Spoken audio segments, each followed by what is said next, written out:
Welcome back mga kakilala. Ngayon na ito, pag-usapan po natin yung super vitamina na ginagamit ko sa 21 days conditioning.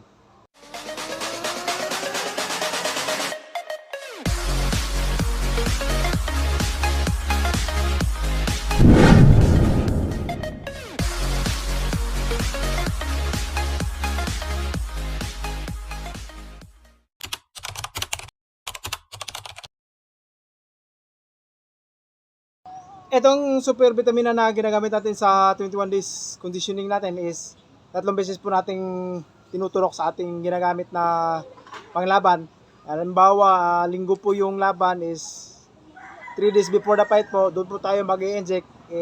Yung 3 days po na sinasabi ko, pag linggo po yung laban is Huwebes, kaya every Thursday po tayo mag-i-inject ng super vitamina. Ang kagandahan nito po is hindi po madaling mapagod po yung malaga nating manok na ginagamit natin, at saka may additional na lakas sa palo pa tong super vitamina na to, kaya maganda yung super vitamina na gagamitin kasi iwas stress tsaka enhancer po sa mga galawan at palo ng ating alagang manok na ginagamit sa exam.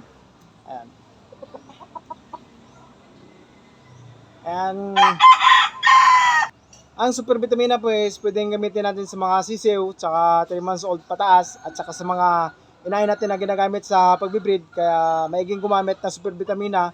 Yung ginagamit ko na super vitamina is Red Gold. Wala pong endorsement sa produkto na to.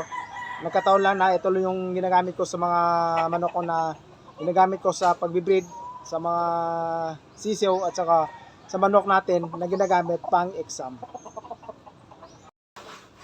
Yung 21 days conditioning po natin is hindi po ako nagpapaligo sa unang araw ng pagkukondisyon. Ginagawa ko lang, nagpupurga ako, tapos nagpapainom ako ng vitamina. Tapos sa mga susunod na araw is tinitraining ko yung mga alaga kong manok.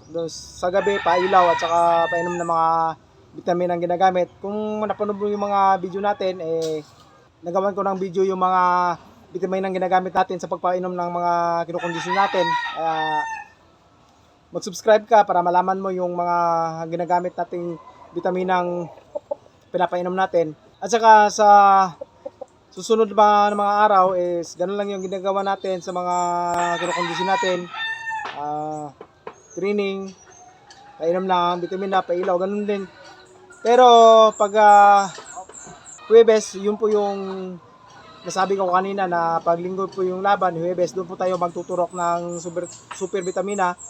Sa huling linggo po ng pagkukondisyon na malapit na yung laban, yung 3 days, doon po tayo magpapaligo para maging presko po yung mga manok natin na kinokondisyon at ginagamitan po natin ng washout o kaya ay Zeromite para mawala po yung mga insektong kumapit sa balat at saka sa balahibo ng ating alagang manok. At saka kung magbasa natin yung channel, ay huwag kalimutan mag-subscribe at saka click yung bell button para update ka sa ating mga bagong video na lalabas. Ikaw na di pa nakapag-subscribe, mag-subscribe ka na para malaman mo yung pamamaraan natin sa pagmamanok. Hanggang sa susunod. Bye-bye!